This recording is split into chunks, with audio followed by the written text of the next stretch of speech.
Colegio de Periodistas Profesionales en Comunicación.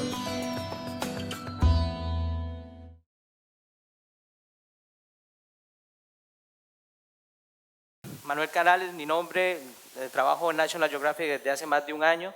Contarles que estuve en La Nación durante 15 años y vi la transición de que emigramos de un departamento pequeño de infografía donde hacíamos dibujos bonitos a un departamento realmente que comunicaba datos a través de imágenes. Estos 15 años en La Nación y la evolución que creamos en el departamento me llevó a contar historias, nos llevó a contar grandes historias y que ahora pasamos de un medio local a un medio internacional como National Geographic, pero los conceptos y la manera de trabajar prácticamente me sorprende, pero siguen siendo muy parecidos. Quisiera empezar esta charla y como nosotros contamos historias visualmente, voy a apagar las luces, vamos a apagar las luces para que nos enfoquemos un poco en esas imágenes. Me llama la atención cómo este tipo de imágenes se nos hacen muy familiares. Es interesante que esta imagen puede comunicar puede tener varios significados. Puede tener el me gusta en un post, puede tener amor, pasión, etcétera, y sigue siendo un corazón. Sin embargo, esto es un corazón. Pero vean qué interesante, esto no significa amor. Esto significa un corazón, ahí están sus arterias, sus venas, etcétera, pero es muy específico. Vean cómo pasamos de esta imagen que genera varios conceptos y varios significados, a una imagen que es más realista, pero tiene un significado muy específico, que es el corazón, sus funciones.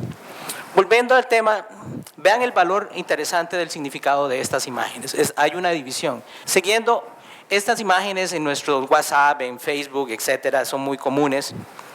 Y me llama la atención que esta, en particular, es donde reflejamos el apruebo de un chiste o no sé, un comentario, etcétera.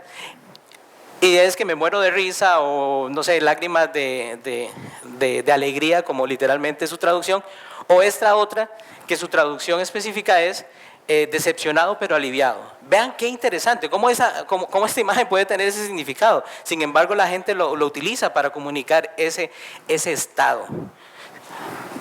Aliviado pero decepcionado, o sea, vean qué concepto más grande. El mismo Facebook, el botón de me gusta, se ha movido y ha entendido de que necesitamos comunicar más comentarios, más pasión en tener esa interactividad, no solamente a nivel de texto. Ya ha visto la importancia ha visto que se encontraba limitado en esa comunicación y ha venido a poner más imágenes en esos, más aparte de me gusta, me encanta, me asombro, me estoy enojado, porque ven que la necesidad de comunicar a través de imágenes se está haciendo, es sumamente importante. E incluso esa florcita la pusieron para el Día de las Madres este fin de semana y la puse ahí como un ejemplo de cómo el mismo Facebook ve que en sus usuarios necesita transmitir esas emociones, no solamente a nivel de un post, sino con imágenes, porque la gente se expresa más con imágenes. Eso es algo muy común, está en nuestro ser, esto viene de antigüedad. En las pinturas rupestres, ¿quién dice que esa era la red social de aquel entonces y ese era el montón de me gusta?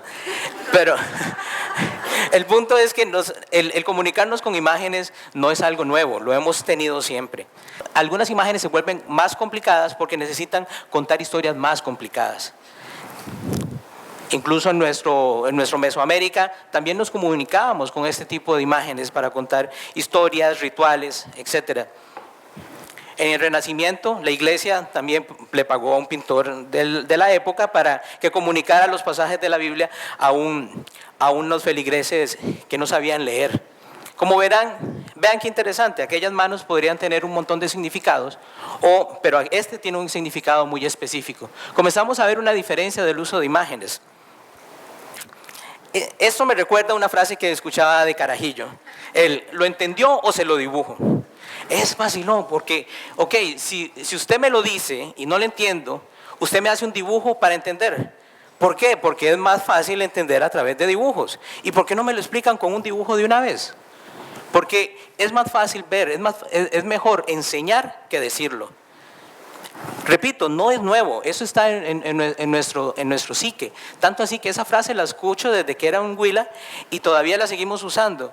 Es más fácil entendernos con imágenes, lo sabemos y muchas veces se nos olvida. Por ejemplo, este gráfico de Minard de 1869, en donde relata la historia del ejército de Napoleón que fue a conquistar Rusia y cómo la parte en caqui es la representación del número de soldados y la parte negra es cómo regresaron. Vean qué comparación, en un proceso y en cada río, donde va bajando, se encuentra un extremo, va ligado a la temperatura, etc. Vean la historia que cuenta ese gráfico, a través de imágenes. Aquí lo entiendo. Es diferente si me lo estuvieran relatando, que si bien se puede hacer, pero no es más fácil entenderlo de esa manera. Y es que el cerebro está capacitado para decodificar gráficos. Millones de neuronas están en función para este tema. El ojo tiene millones de nervios. Todo el cerebro está preparado para manejar la información gráfica. Y es por eso que vemos este tipo de gráficos en nuestro día a día y lo vemos tan normal. Pero este gráfico tiene tanta información, ha salvado tantas vidas. Y las personas que lo irrespeten más bien infringen y matan gente. ¿Por qué? Porque ya existe un diálogo, ya existe un significado que le hemos dado a esas imágenes y que es general. No importa si soy chino, si soy ucraniano, de donde venga, pero esas imágenes significan lo mismo. Aquí el texto no está, porque imagínense mientras estoy leyendo, cometo un accidente. Y gracias a esto es que podemos crear comunicaciones. Como el cerebro está preparado para decodificar los gráficos, no necesitamos hacer al David de Miguel Ángel para referirnos a un ser humano. Podemos estilizarlo, podemos abstraer y dejarlo en su punto mínimo para expresar a este pictograma que nos comunica cuándo avanzar y cuándo detenernos. De hecho, me gusta mucho porque este es el que utilizan en Alemania para el seguir adelante o detenerse. Ahora, como el cerebro está cableado, por decirlo así, para decodificar imágenes, también podemos comunicar relatos. Podemos, en este ejemplo, de cómo me puedo amarrar una bufanda, cómo saludar en las diferentes capitales, cómo saluda la gente en Nueva York, en Rusia, la gente en Holanda, en Francia, o bien de qué manera cortar una rosa. Vean el nivel del mensaje, de cómo comunicamos ese proceso. Imagínense si ustedes lo tuvieran que describir. Y es algo interesante porque me acuerdo la primera vez que llevé a mi madre a comer sushi. Como buena guanacasteca trató de utilizar los cubiertos, pero en los palillos venía un gráfico de 1, 2, 3, cómo uno tiene que agarrar esos palillos, y es sumamente fácil.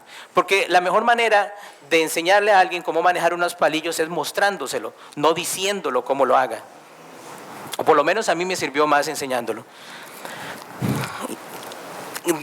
Me acuerdo cuando compramos una grabadora o las famosas equipos estos Hitachi, venían con un manual que bueno, ¿quién se iba a leer eso? Y a mí la verdad es que no me gusta leer manuales. Por eso me encanta Apple, porque es muy minimalista en esa forma. Nos dicen lo que necesitamos saber. En este caso he tenido mi experiencia con IKEA y me encantan sus manuales. Son gráficos. Y a veces me embarco y compré un mueble donde tenía muchos tornillos, pero sin embargo el manual me ayudó a pasar esa brecha. Es interesante cómo aquellos manuales que recuerdo, hasta comprar un teléfono venía así, un montón de texto, un ladrillo que poca gente lo leía, seguro los técnicos. Pero vean qué interesante cómo te va preparando de una manera amigable y que uno pueda decodificar.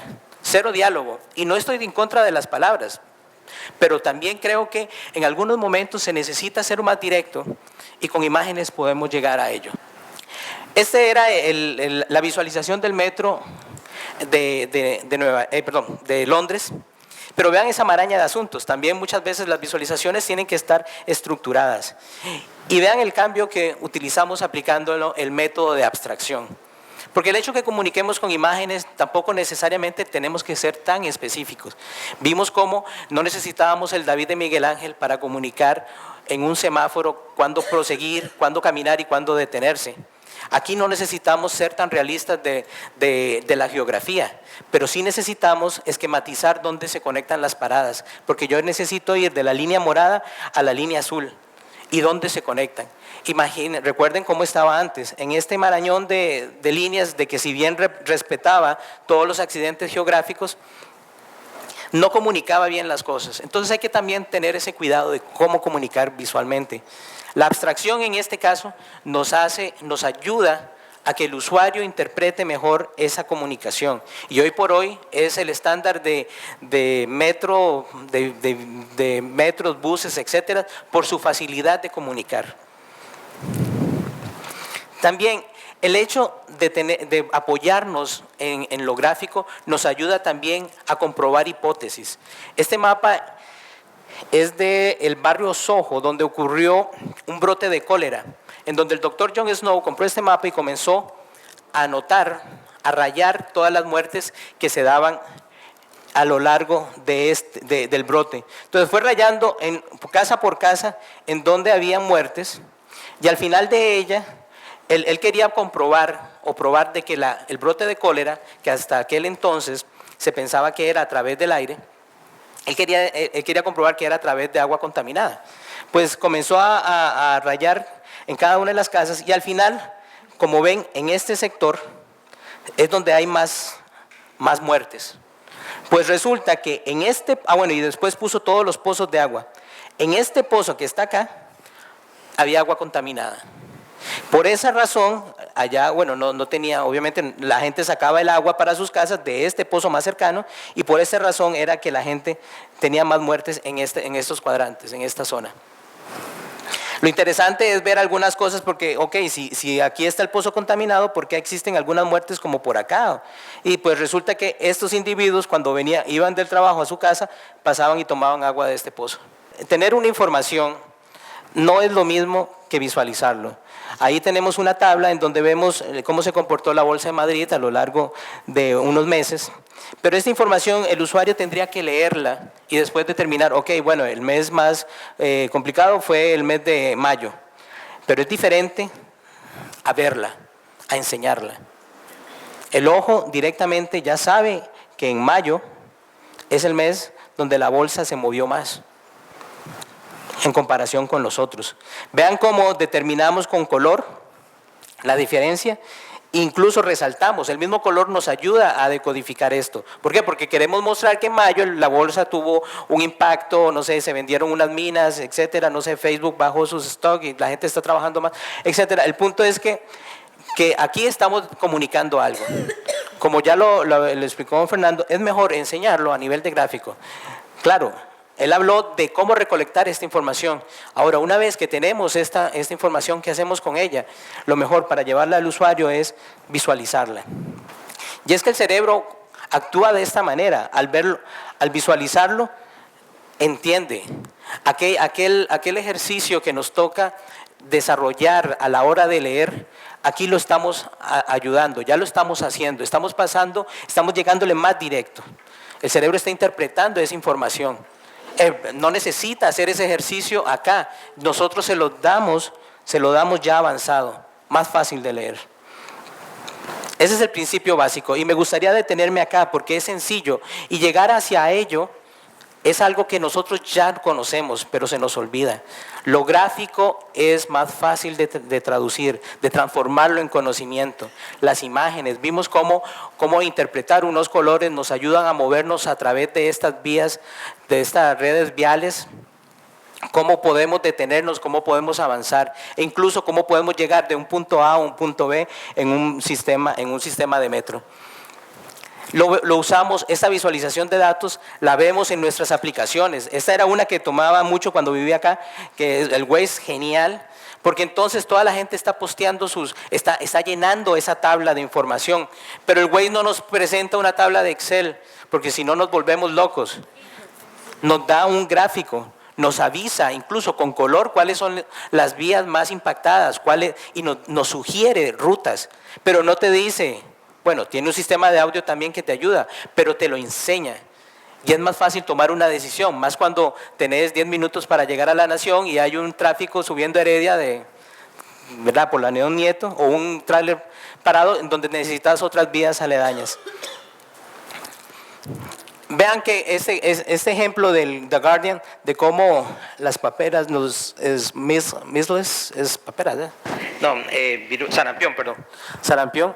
Cómo las personas que están, los niños vacunados, cómo están protegidos versus a los niños que no se vacunan. Prácticamente ahí enseña de cómo el virus, una persona con ese virus afecta a diferentes comunidades o grupos de niños. Si no están vacunados, si el 30% está vacunado, ¿cómo se dispara la enfermedad? Si el 90% está vacunado, ¿cómo se puede detener? O bien los goles de Messi, que ese tipo de gráficos los aplicamos mucho en el Mundial. ¿Cómo podemos representar a la historia de un partido a lo largo de una carrera, desde dónde tira más Messi, de cuáles son sus jugadas, etcétera? O incluso, me acuerdo, este mapa lo publicó National Geographic cuando hubo el derrame en el Golfo de México, y entonces uno puede ver cómo no van a haber accidentes cuando toda esta parte está saturada de tuberías, de plataformas, buscando petróleo y gas natural, etcétera, y cómo las corrientes afectan. Obviamente que aquí estamos comunicando visualmente una historia más compleja. Necesitamos apoyo, el apoyo del texto, el apoyo de la simbología, que nos va a ayudar a decodificar toda esta información. O bien aquel mapa que hicimos hace unos años atrás, de cómo nos podemos ubicar, cuando no teníamos un mapa hasta ese momento tan realista de todas las carreteras que existían. Toda esa data que recolectamos a través de GPS, a través de sistemas de información, la colocamos en un mapa que lo hicimos de 2 metros, no sé si se acuerdan, y solo el hecho de que esta foto refleja cómo ellos están ubicando su casa, porque empapelaron todas las escuelas y cada uno buscaba era como un ejercicio, buscar tu casa, y se encontraban. Cómo esa información visualizada servía para una Costa Rica, cómo dirigirse, cómo ver la amplitud de carreteras, etcétera. Obviamente ya está un poco descontinuado, hay más calles, más infraestructura, pero el punto es como en aquel momento pusimos a Costa Rica con un mapa que tenía todas las calles correctas. Infografía se rige por los mismos principios del periodismo: síntesis, claridad y precisión. No podemos exagerar nada, no es arte.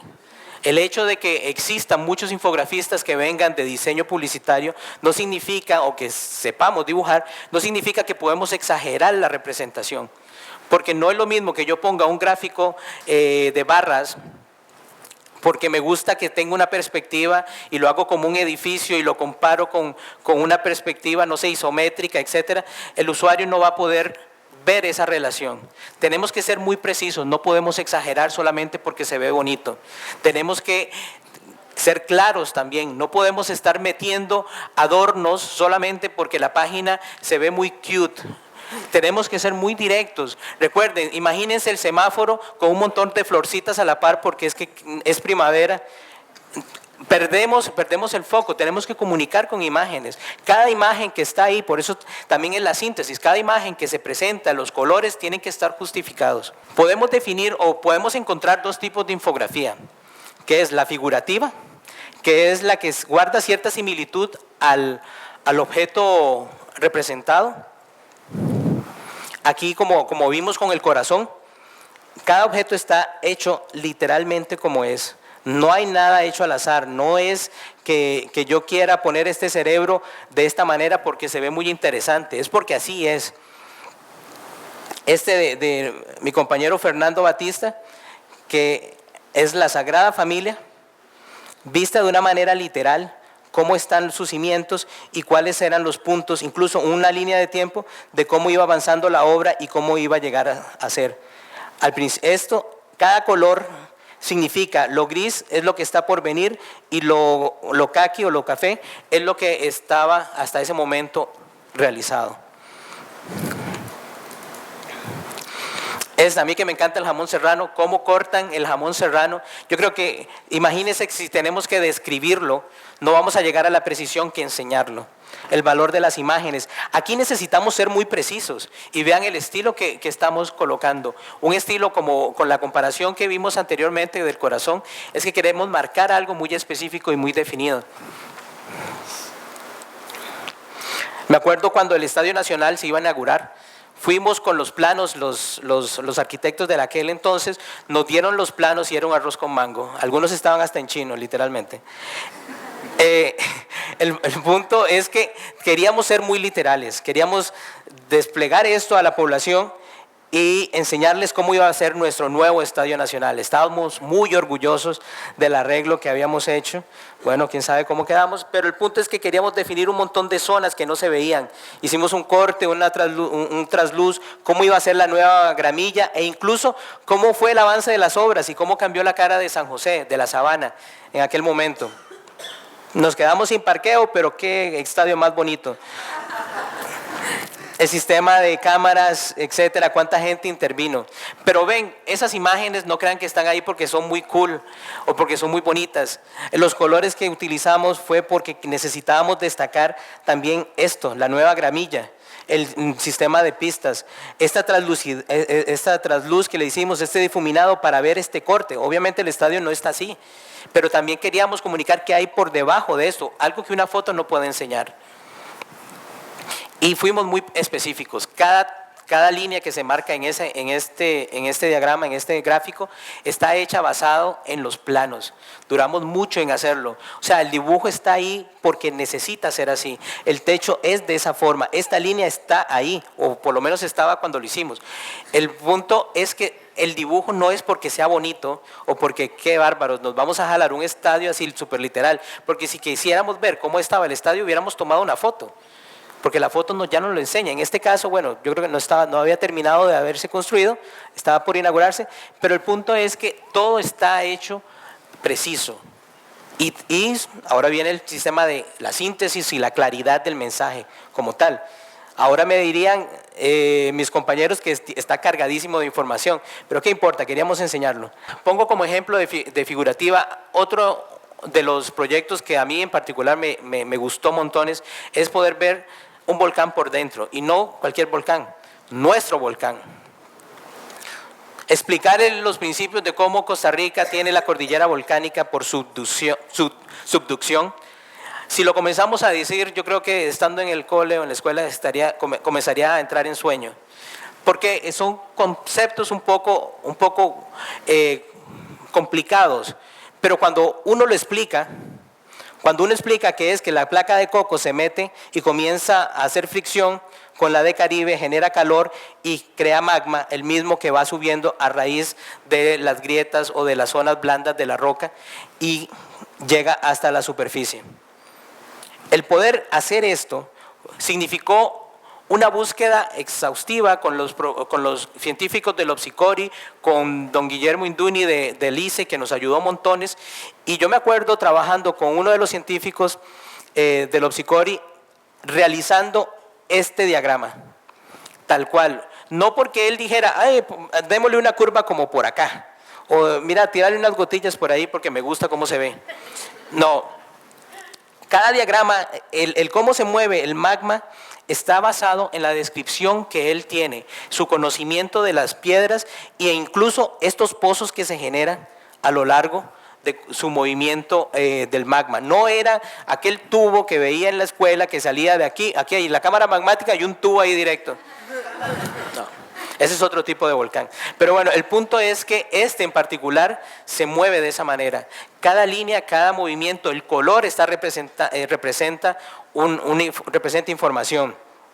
Incluso la textura que ponemos acá no es porque simplemente nos gustó, porque ahora estamos un poco barrocos, no, es porque genera capas. Debajo hay montones de capas y diferentes tipos de piedra.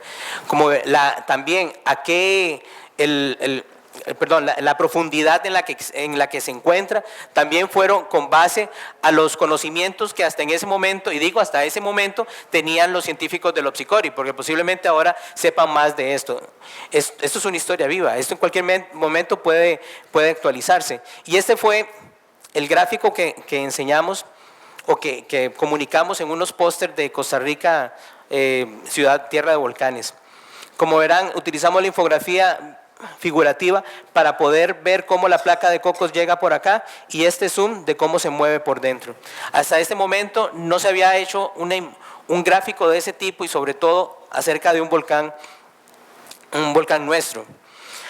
Otro tipo de infografía que se puede apreciar es la no figurativa, que significa que es una convención que yo hago con el usuario, con el lector.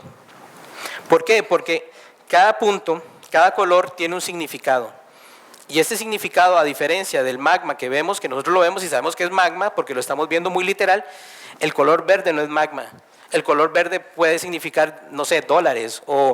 Aquí comenzamos a cambiarle el significado a las cosas. Por eso es abstracta, pero tiene que existir una convención para poderla decodificar.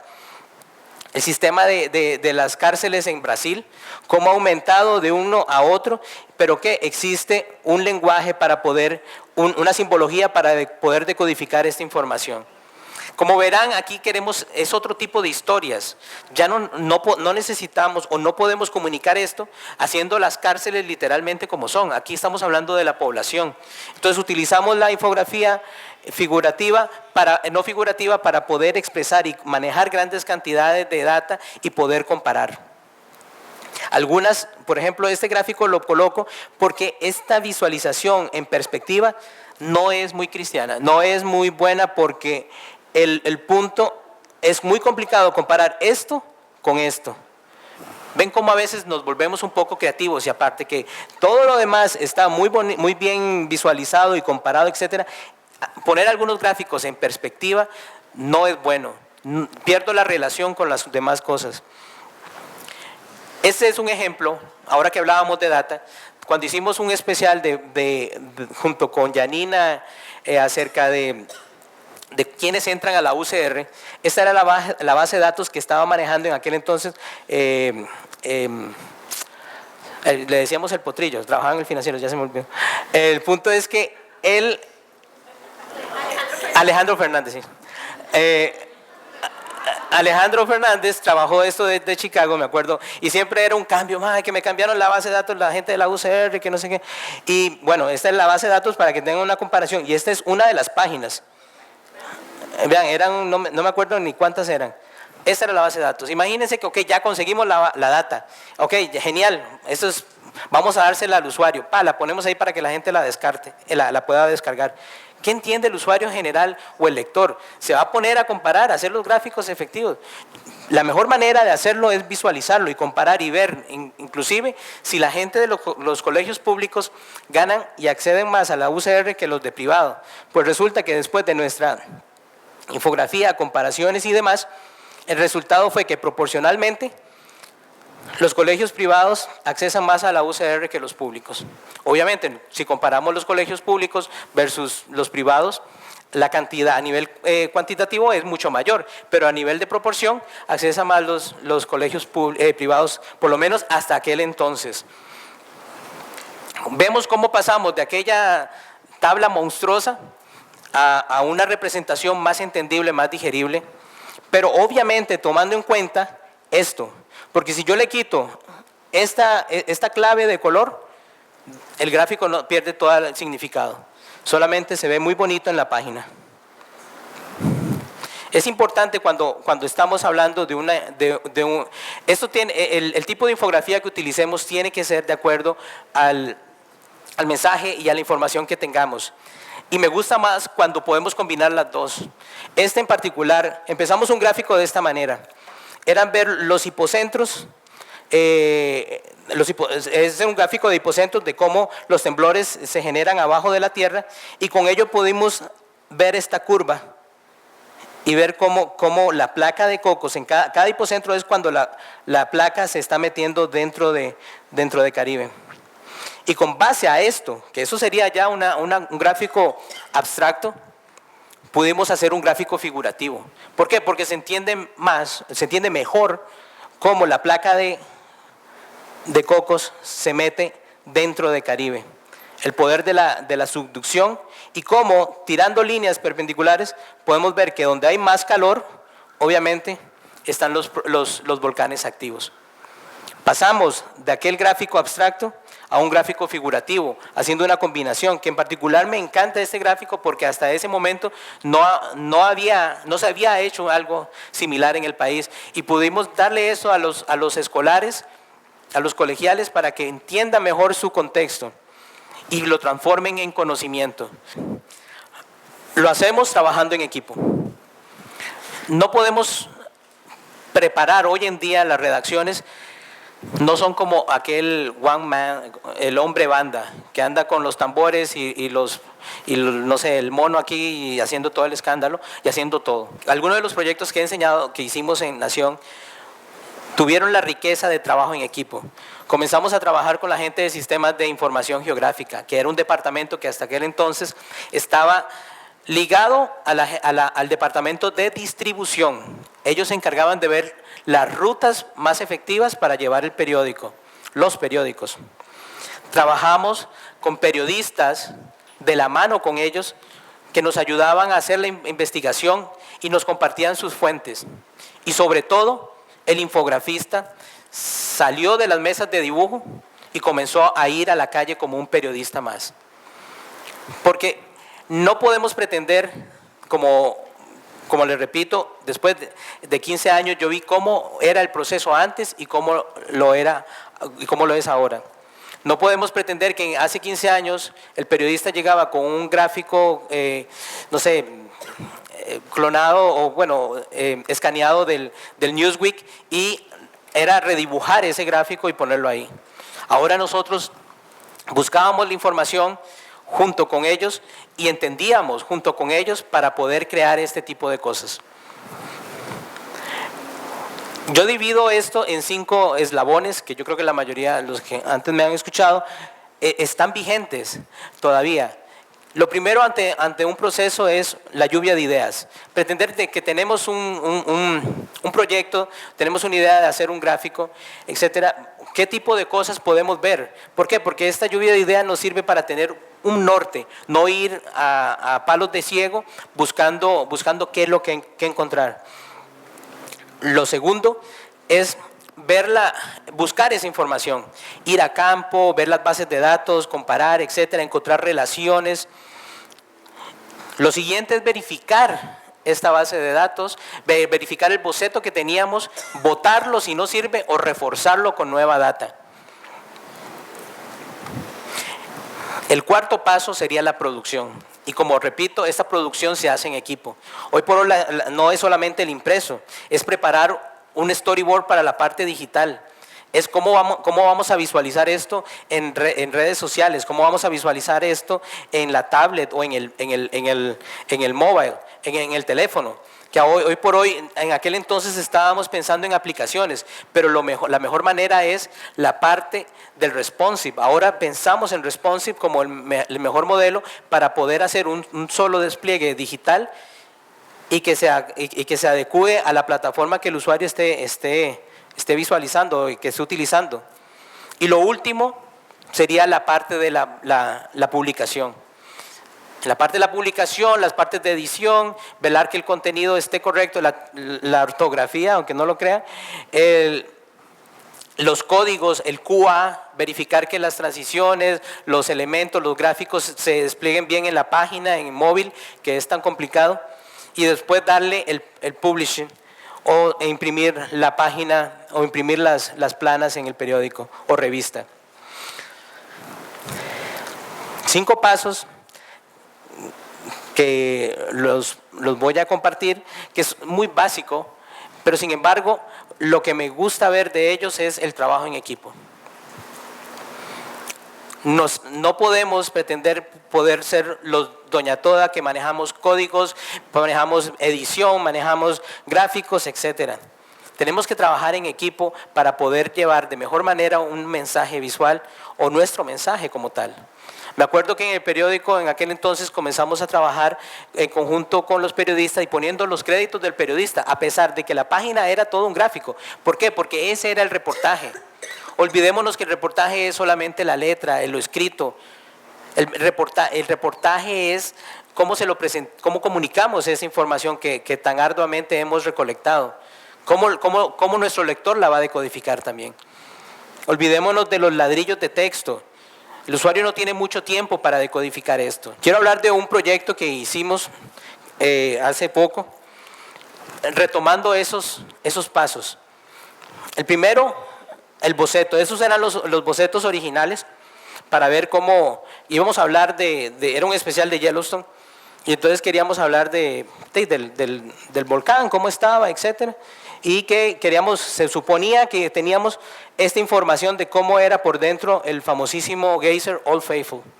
Pues yo, muy buenísimo, ok, creemos que tal vez por aquí podemos hablar, una comparación de las erupciones, etcétera. Obviamente esto era un preboceto. Cuando fuimos al parque a reunirnos con los científicos y ver el campo y cómo se desenvuelve, me acuerdo que estos fueron los bocetos que presentamos en la pared junto con ellos, y después fuimos al campo a confirmar esto, a confirmar de que en verdad teníamos la data o qué data era la que existía. Pues resulta que no era como pensábamos.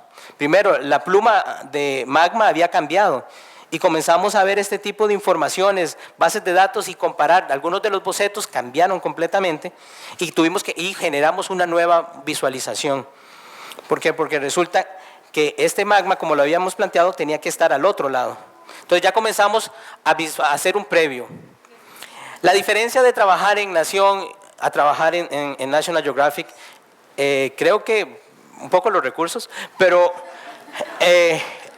también es mucho la precisión. No quiero decir que no fuéramos precisos en la otra, pero es diferente cuando aquí yo iba al ICE y hablaba con Guillermo Induni y teníamos allá son distancias grandes. No sé, el investigador está en Suiza, el otro, ¿cómo se llama? El científico está en Hawái, etcétera. Entonces, ese tipo de precisión es sumamente importante, y lo que me gusta que también hay mucha gente detrás velando de que esa precisión, de que sea correcto, de que se cumpla.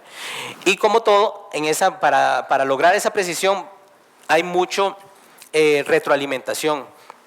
Enviar y que ellos aprueben, como por ejemplo ya teníamos la visualización diferente, tuvimos que cambiar todo, y entonces estar en este contacto directo con la fuente, en este caso los científicos y geólogos del parque y demás, y académicos, para velar de que la visualización sea correcta, sea precisa, y sobre todo manejar los otros conceptos de síntesis. Cambiamos un poco, queríamos hablar de que esta pluma, que es esta, venía de tiempos atrás, que estuvo antes por aquí, y que ahora está en el parque, vean, debajo del puro parque. El principio de abstracción, hubiéramos dicho, bueno, y no cortemos este parque, pero entendemos que estamos cortándolo para ver qué hay por debajo. Algo que la foto no puede hacer. Y además de eso, un gráfico adicional para ver que lo que se mueve no es esta pluma, sino que lo que se mueve es la superficie. Por eso es que la pluma ha avanzado, pero no ha avanzado, es la superficie la que se mueve. Y para esto, obviamente con la ilustración, no tenemos que ir más allá, tenemos que ponerle un poco más de información. Este fue el otro boceto que cambiamos, nos olvidamos del Old Faithful como imagen principal y comenzamos a ver cómo esa pluma que venía de millones de años atrás y que ahora está en el parque, está afectando literalmente acá, esta caldera que vemos por acá, y esta caldera a su vez afecta toda la geotermoactividad del parque, hidrotermoactividad del parque. También la propuesta, ya tenemos un diálogo, una historia, y esa historia la vamos a ver diferente en la parte digital. No vamos a poner la misma pluma y todo, vamos a aprovechar los elementos de comunicación dinámica que tiene lo digital, e hicimos un storyboard en donde íbamos a enseñar primero la pluma y cómo esta está debajo del parque y cómo esta influye a la termoactividad, y cómo el Old Faithful es directamente influido. Era como, veníamos de más a menos. Era como ver una muñeca rusa de estos, de que era como por capas. Algo así pretendíamos hacer, y sobre todo en la parte móvil, la intención era que el usuario pudiera accesar a este conocimiento de manera sencilla y rápida. Que el usuario lo pudiera ver en 4 paradas de metro. Comenzamos la parte impresa, trabajamos con un artista, esta la trabajamos con un artista nacional, Ronald Paniagua, quien nos había ayudado en volcanes, en la parte de la nación, para crear la animación. ¿Cómo se iba a desplegar en responsive? En la parte, en los browsers, en las tabletas y en los móviles.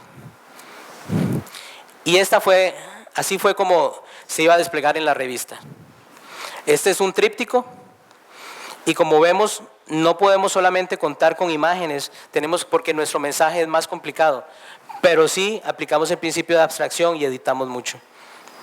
Este es cómo se desplegó en la revista interna y este es cómo se terminó en el suplemento que se publicó de cómo afecta ese calor debajo del parque y por qué Yellowstone es Yellowstone, porque tiene una pluma gigante debajo de él, una pluma de magma, y porque él es el único en comparación al resto del mundo que todavía conserva sus más de 500 geysers, porque mientras en otros países han drenado esta actividad, todavía se mantiene por los programas de obstrucción de este tipo de aprovechamiento. Todos sus geysers están intactos, a menos de que algunos mueran porque el agua que entra de millones de años acá comienza a subir por el calor a través de las grietas y esta agua caliente afecta los geysers. Ok. Tenemos dos gráficos, un desplegable y un póster. El digital no va a tener lo mismo. No nos confundamos porque a veces pensamos de que, ok, hicimos primero lo digital y después, lo impreso y después vamos a pasarlo a lo digital y la misma información la ponemos en las dos plataformas. Pues no, el comportamiento es diferente.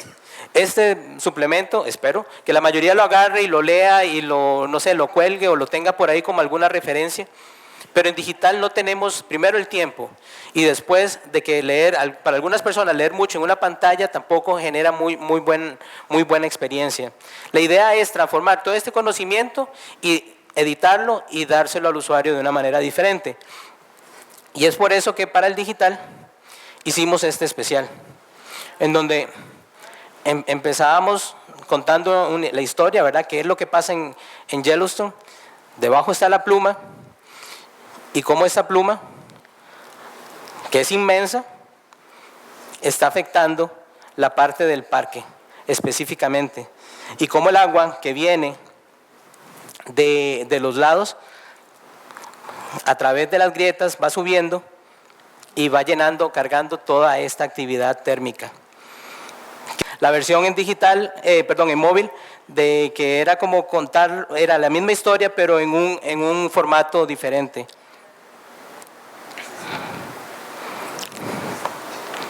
Nos topamos con que la idea inicial que teníamos de poder contar las animaciones, que eran de suma importancia, a nivel de móviles no se puede cargar videos. Entonces tuvimos que accesar a una nueva tecnología que se llama SpriteSheet, que es colocar una estría de imágenes consecutivas y que a nivel de programación se vayan cargando. Pero la idea, como verán, dependiendo de la información que tenemos, así va a ser el tipo de visualización que vayamos a colocar. Hay algo, esta frase me encanta. Si no puedes explicarlo fácilmente, es que no lo entiendes. Y es cierto. La complicación de una visualización de un gráfico tiene que estar a la hora de hacerlo. Ver que el Java no sirve o que las imágenes no cargan y todo tienen que estar antes de publicarlo. La historia no puede ser complicada para el usuario porque, como decía Fernando, nosotros tenemos este bagaje, nosotros tenemos el contexto de todo lo que pasa y lo que le vamos a brindar al usuario es una comunicación más directa, de mayor síntesis y de mucha claridad. No podemos solamente poner los gráficos ahí y esperar de que el usuario los interprete. En algunos momentos podrá servir, pero qué bueno es poderle contar de que por qué la Bolsa de Madrid tuvo ese 80% en mayo. Porque para mí, si no conozco el contexto, no solamente me sirve enseñarlo, también me tienen que poner en ese contexto para poder entenderlo.